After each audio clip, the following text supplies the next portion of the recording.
My daughter's swimming pool survived. His son's SUV didn't.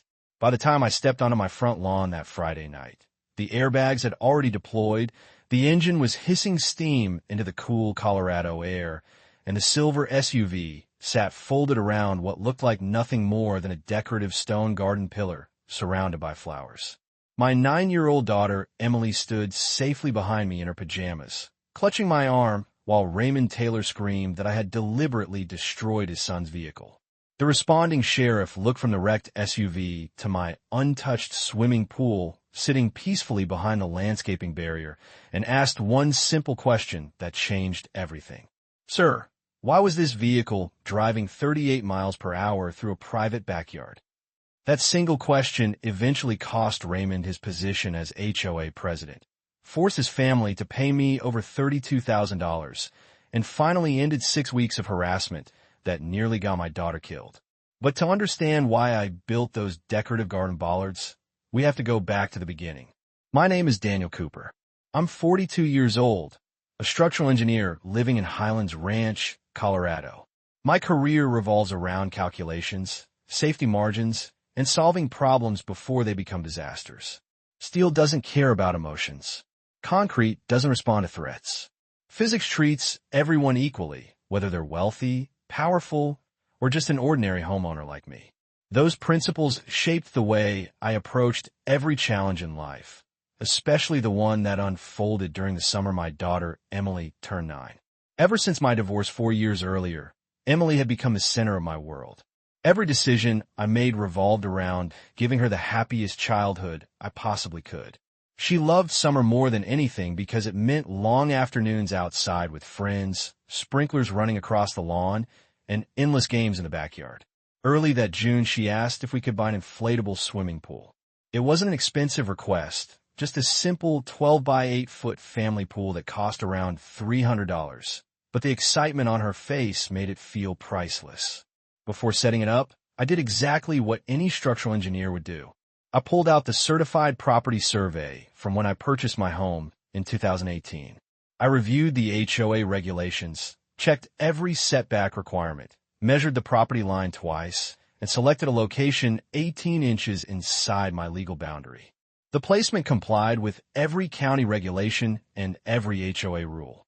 There wasn't a single violation anyone could point to. Emily spent the next afternoon splashing in the pool with neighborhood friends while parents waved from the sidewalk and dogs barked happily in the distance. Watching her laugh under the Colorado sunshine reminded me why I worked so hard every day. Unfortunately, not everyone in the neighborhood appreciated other people's happiness.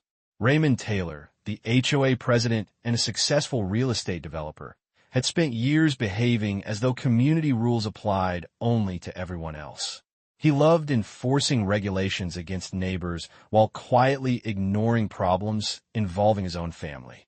His 19-year-old son Tyler drove a silver SUV that everyone recognized. Instead of using the neighborhood streets like every other resident, Tyler often cut across grassy corners, empty lots, and sometimes even private property to save a few seconds. Several neighbors complained, but Raymond always dismissed it with the same excuse. Kids make mistakes. The first incident happened on a Friday night a little after 10 o'clock. Emily was already asleep when I heard tires spinning outside. By the time I reached the back door, Tyler's silver SUV was disappearing into the darkness, leaving behind a ripped swimming pool and hundreds of gallons of water flooding my lawn. I honestly believed it had been an accident. The following morning, I walked over to Raymond's house, expecting a reasonable conversation between neighbors. Instead, he shrugged, offered a half-hearted apology, and told me to send him the receipt. He never actually paid it, but I didn't want unnecessary conflict, so I replaced the pool, repaired the lawn, and moved on. Exactly 1 week later, another Friday night, almost the same time, I heard tires again. I rushed to the window just in time to recognize the same silver SUV cutting across my backyard. The replacement pool lasted less than a week before another long tear emptied it across the grass. That was the moment coincidence stopped making sense.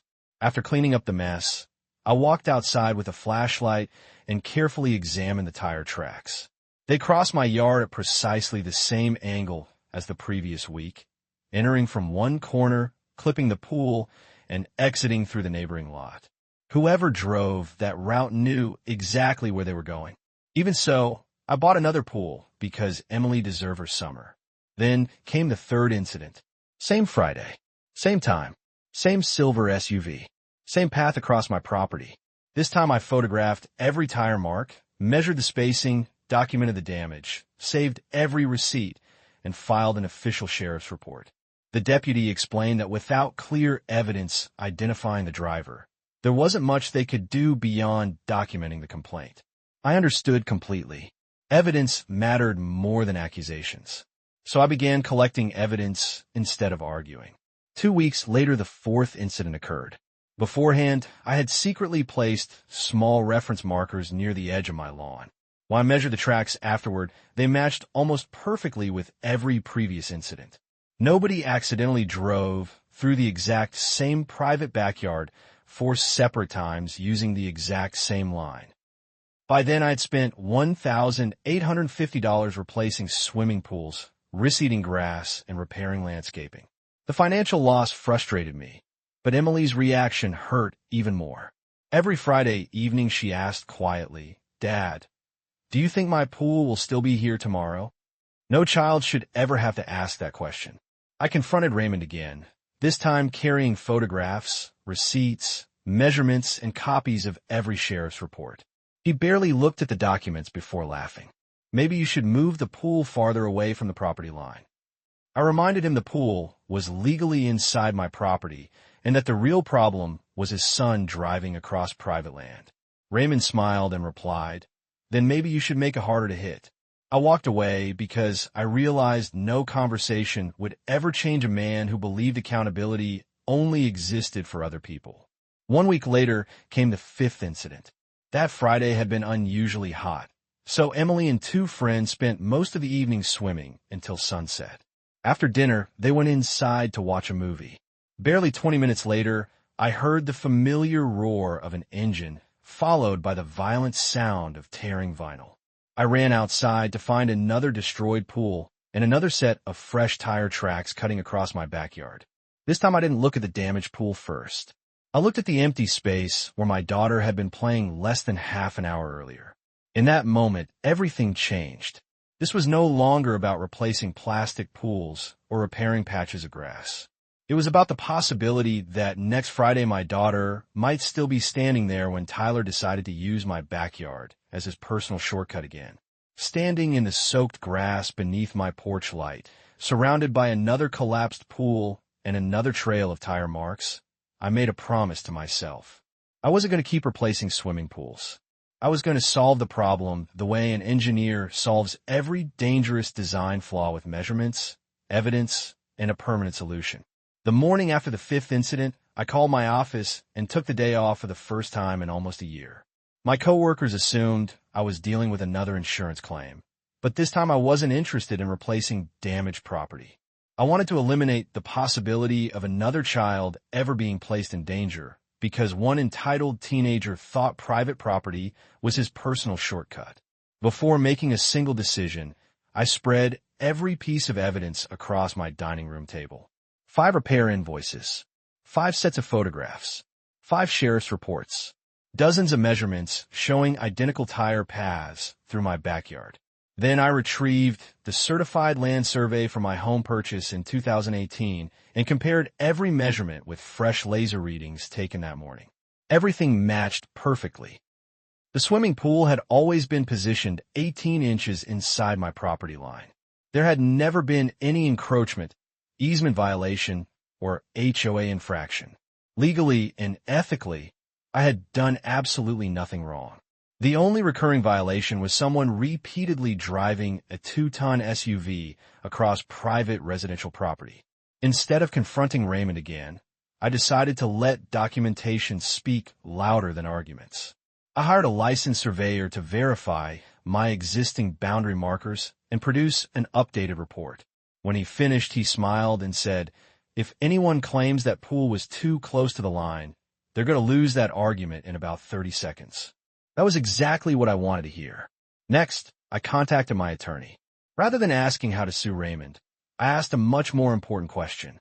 Am I legally allowed to install permanent landscape protection on my own property? He asked where I intended to place it. I showed him the survey, the repeated tire tracks, and the sheriff reports. After reviewing everything, he replied, as long as the structures remain entirely inside your property, comply with local building requirements, and are clearly visible, you have every right to protect your land. Just don't build a trap. Those last 4 words stayed with me throughout the entire project. I wasn't trying to punish anyone. I was trying to stop dangerous behavior. As a structural engineer, designing protective barriers fell well within my expertise. I began calculating the exact forces involved if another SUV entered my yard at similar speeds.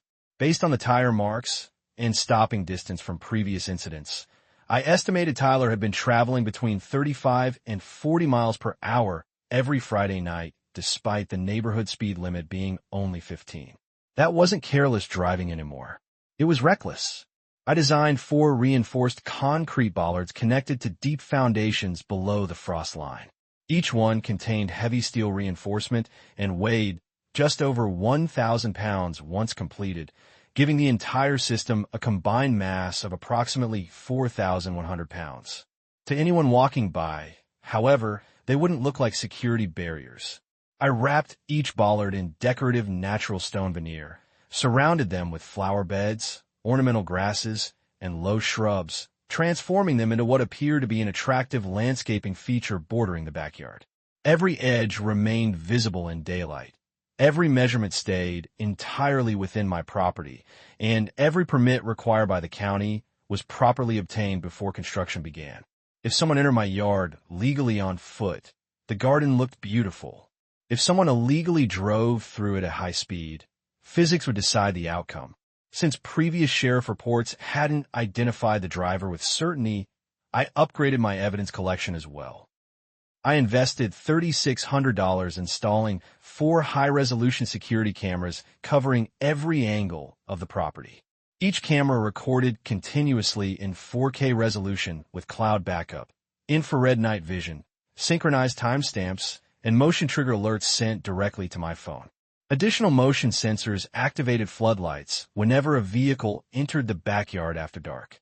I also positioned 1 camera specifically to capture license plates approaching the section where Tyler always entered my property. If another incident occurred, there would be no room for excuses. 3 quiet weeks passed. Every Friday night, I found myself glancing toward the backyard, expecting to hear spinning tires again, but nothing happened. Emily slowly regained her confidence and began inviting friends over once more. She loved the new flower beds surrounding what she called Dad's fancy garden rocks. She had no idea those decorative pillars had been engineered to withstand far more than curious children climbing on them. For the first time in over a month, I started believing the repeated destruction might actually be over. Maybe Tyler had finally realized someone was documenting everything. Maybe Raymond had finally spoken to his son. Maybe the sheriff reports had scared them enough to stop. Then came the 6th Friday. At exactly 10:18 p.m., my phone vibrated with a motion alert from the backyard cameras. Before I even reached for it, the floodlights illuminated the property outside. A fraction of a second later, I heard an engine revving far louder than anything appropriate for a quiet residential neighborhood. I looked toward the security monitor mounted beside my home office desk and immediately recognized the familiar silver SUV entering the exact same corner of my yard I had used 5 times before. Tyler wasn't slowing down. According to the camera overlay, the vehicle accelerated across the grass at 38 miles per hour while the posted neighborhood speed limit remained 15. As the SUV bounced over the lawn, another detail became painfully obvious. Tyler wasn't even looking where he was driving. The glow from his cell phone illuminated his face, and one hand remained off the steering wheel while he appeared to type a message. Everything happened in less than 2 seconds. The SUV crossed the familiar tire path, reached the landscape section protecting Emily's pool, and slammed directly into the center decorative bollard with a deafening explosion of twisting steel, shattering plastic, and deploying airbags. The impact shook the ground hard enough to rattle my kitchen windows. I ran outside, just as steam poured from beneath the crushed hood. The front axle had snapped, the frame had folded around the reinforced concrete core, both front airbags had deployed, and the vehicle sat completely immobilized in the middle of my garden. Behind the damaged landscaping, less than 6 feet away, Emily's swimming pool remained completely untouched. For the first time in 6 weeks, the only thing destroyed that Friday night belonged to the person who had chosen to drive illegally across someone else's private property. Within minutes, neighbors emerged from their homes after hearing the collision. Several recognized the silver SUV immediately. Raymond arrived moments later, jumped out of his truck, and before asking whether anyone was injured, pointed directly at me and shouted, "You set a trap. You intentionally destroyed my son's vehicle." I didn't raise my voice. I simply pointed toward the security cameras mounted beneath the roofline and replied, "Everything that just happened was recorded from 4 different angles." As the sound of approaching sheriff's sirens echoed through the neighborhood, I realized this was the moment all 6 weeks of documentation had been preparing me for. The first sheriff's deputies arrived within minutes and immediately separated everyone involved. While Raymond loudly accused me of setting a trap, I calmly handed the deputies my property survey, building permits, 5 previous sheriff's reports, and invited them inside to review the security footage. The cameras showed everything from 4 different angles. Tyler's silver SUV entered my backyard using the exact same path it had taken during the previous 5 incidents, traveling 38 miles per hour in a 15-mile-per-hour neighborhood while he looked down at his phone instead of the road. The decorative stone bollards were fully visible inside my property, and the untouched swimming pool sat safely behind them. After watching the footage, one deputy turned to Raymond and simply asked, "Why was your son driving through someone else's backyard?" Raymond had no answer. I still offered him one final opportunity to settle privately if he reimbursed all of my documented losses, totaling $5,450. Instead, he threatened to sue me for damaging the SUV. That decision became his biggest mistake. During discovery, my attorney uncovered records proving Tyler already had 2 previous reckless driving citations and that Raymond knew about them long before this crash. Text messages also showed Raymond had been warned about his son's shortcut driving, but chose to ignore it. Faced with overwhelming evidence, Raymond's legal team quickly abandoned their threats. The case settled for $32,800, covering my damages, legal fees, and punitive compensation for child endangerment. The fallout didn't end there. At the next emergency HOA meeting, frustrated homeowners voted by 81% to remove Raymond as HOA president. The community later installed speed bumps, traffic cameras, and stricter safety policies to stop similar incidents from happening again. I used part of the settlement to build Emily a safer permanent pool area and donated $3,600 to a children's water safety program in her name. The decorative garden bollards are still standing today, not as symbols of revenge, but as reminders that patience, preparation, and solid evidence will always outlast arrogance. If you've ever dealt with a neighbor who believed the rules didn't apply to them, let me know in the comments, and don't forget to like, subscribe, and I'll see you in the next story.